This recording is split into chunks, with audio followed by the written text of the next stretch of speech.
be only you carrying all that burden on your head, because the man here has no spiritual capacity to have to make out any sense from what you're saying.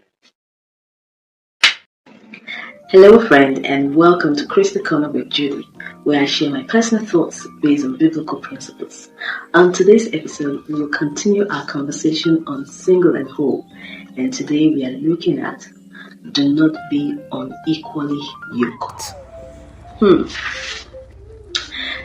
Imagine yourself at the edge of a pit, and there is someone inside that pit. You are at the edge of the pit. Which one do you think it's easy to pull the other to join him in his own position? It's a lot easier for the person in the pit to pull you into the pit than it is for you to pull that person out of the pit. That is the same way it is when you are, as a Christian, you are having a relationship with an unbeliever. An unbeliever here is one who does not believe in the same faith as you, or who does not have the same kind of relationship with God. Yes, you might say an unbeliever could be someone from another religion, but an unbeliever is also someone who has not received Christ into his life as his Lord and personal Savior, so does not have a personal relationship with God. For the Bible to say that do not be unequally yoked, it means do not have relationship or marriage with such a person. Otherwise, the burden will be more on you. So the burden will not be shared equally. It will be more on you. Like in my opening analogy, the one in the pit will find it a lot easier to drag the one at the edge of the pit than the one at the edge of the pit to pull the other person from the pit. Both of you do not have the same faith. Both of you do not have the same belief system. Both of you do not have the same value system. What do the two of you have? You understand? So, and the Bible is a complete book.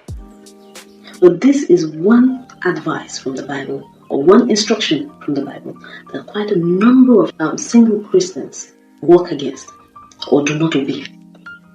I was in a singles fellowship meeting, some years back in Fountain of Life Church. That was after Pastor Bimbo, the boy of blessed memories, had passed on.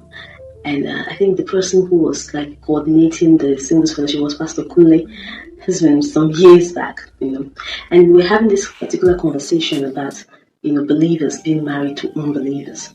And he was particular about Christian single ladies. And he said, do you know that God speaks to you ladies? Sometimes God speaks to you ladies more than he speaks to the men. And he said, imagine you were sleeping and the Lord brought a revelation, either a trance or in a dream, and put it so heavy in your heart. And maybe you are not too sure what exactly the Lord is talking to you about. And then you look across. Lying there is your husband. And you tap him to say, honey, please wake up. I want to share with you what the Lord just shared with me. I don't really understand. He said, if that guy does not have a relationship with God, what do you think he can do? Is it the man who does not understand God that you want to discuss it with? Who does not have a relationship with God? He can't help you. What now happens to you?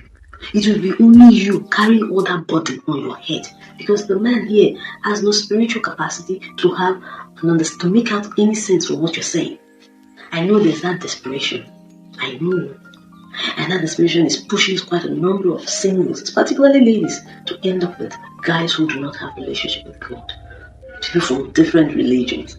How will the two of you work together? The Bible says, can two work together unless they agree? Do not be equally yoked. Some of us feel, God, I beg, you're wasting time. And since there's no brother now that is coming, let me just settle with this one that I've seen. And only for them to get into it, after a while, they are the ones running out again and shouting, I cannot stay.